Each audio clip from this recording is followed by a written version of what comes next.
বার্সেলোনার লামিন ইয়ামালের উত্থানটা ছিল অবিশ্বাস্য, যা অনেকেই আশা করতে পারেনি। তার মতো কম বয়সী এক কিশোরের খেলায় এত পরিণত ভাব দেখানোটা ফুটবলে খুব স্বাভাবিক একটা ঘটনা নয়। এবং বিস্ময়করভাবে এই তরুণের সাফল্যে মুগ্ধ হয়ে বার্সেলোনার চিরপ্রতিদ্বন্দ্বী ক্লাব রিয়াল মাদ্রিদও নিজেদের জন্য এক তরুণ তারকা খুঁজতে শুরু করে এবং গত সামার ট্রান্সফার উইন্ডোতে বিশাল অঙ্কের অর্থ খরচ করে আর্জেন্টিনা থেকে ফ্রাঙ্কো মাস্তানতুয়ানোকে সাইনিং করায় Real Madrid. Spanish winger Lamine ইয়ামালের প্রায় সমবয়সী এই আর্জেন্টাইন তারকাকে রিয়াল মাদ্রিদের এমন এক বড় সাইনিং হিসেবে দেখা হচ্ছিল যে ভবিষ্যতে লামিন ইয়ামালের সঙ্গে কাঁধে কাঁধ মিলিয়ে প্রতিদ্বন্দ্বিতা করবে এই মাস্তানতুয়ানো। রিয়াল মাদ্রিদে তার শুরুটা খারাপ না হলেও এটা পরিষ্কার যে কাতালান তারকা অনেকটাই এগিয়ে আছেন মাস্তানতুয়ানো থেকে। সম্প্রতি এক সাক্ষাৎকারে আর্জেন্টাইন তারকা মাস্তানতুয়ানো লামিন ইয়ামালের সঙ্গে তার তুলনা বিষয় নিয়ে কথা বলেছেন এবং বার্সেলোনার তারকার তুলনায় তিনি নিজেকে কোথায় দেখেন তা জানিয়েছেন খোলাখুলিভাবে।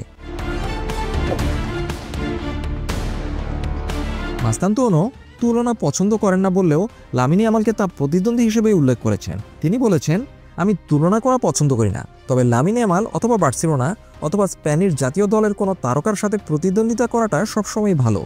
এই তরুণ আর্জেন্টাইন তারকা এরপর বলেন, ইয়ামালের সাফল্যকে তিনি আরও ভালো করার অনুপ্রেরণা হিসেবে দেখেন। তার কাছে লামিন ইয়ামালের উত্থান প্রমাণ করে যে ফুটবলে বয়স কোনো বাধা হয়ে দাঁড়াতে পারে না। তিনি বলেন, এটা সবসময় অনুপ্রেরণা এবং আশা করি এটা অনেক দিন ধরে চলবে। আজকে লামিন ইয়ামালই ভালো, সে অবিশ্বাস্য লেভেলে খেলছে, সে এক দারুণ সময়ের মধ্য দিয়ে যাচ্ছে। ভবিষ্যতে নিজের সাফল্যের পক্ষে আশাবাদ ব্যক্ত করে মাস্তানতুয়ানো বলেন, আমি সবেমাত্র রিয়াল মাদ্রিদে এসেছি, আমি এখন মানিয়ে নেওয়ার প্রক্রিয়ার মধ্যে আছি। আশা করি সেটা খুব দ্রুত শেষ হবে। আমি আশা করি খুব দ্রুত ইউরোপের খেলার গতি আমি ধরতে পারবো এবং এটা একটা দীর্ঘ লম্বা জার্নি হবে আমার জন্য, যেখানে অনেক ম্যাচ খেলার সুযোগ পাবো আমি। সবশেষে এই তরুণ উইঙ্গার আত্মবিশ্বাসের সঙ্গে জানান যে তার সেরা খেলা দেখানো এখনও বাকি। এর মাধ্যমে তিনি বুঝিয়ে দিয়েছেন যে দুজনের মধ্যে আসল প্রতিদ্বন্দ্বিতা নেক্সট সিজনে শুরু হতে যাচ্ছে। মাস্তানতুয়ানো বলেছেন, আমার সেরা রূপটা এখনও আসেনি।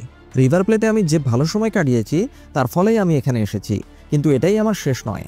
আমি কাজ করে যাব এবং নিজেকে উন্নত করব। বিশ্বের সবচেয়ে বড় ক্লাবে দীর্ঘ সময়ের জন্য শীর্ষে থাকাটাই আমার লক্ষ্য। এসব কথার মধ্য দিয়ে মাস্তানতুয়ানো আসলে স্পষ্ট করে দিয়েছেন যে লামিন ইয়ামালের সঙ্গে আগামী সিজন থেকে তার প্রতিদ্বন্দ্বিতাটা আরও তুঙ্গে উঠতে থাকবে।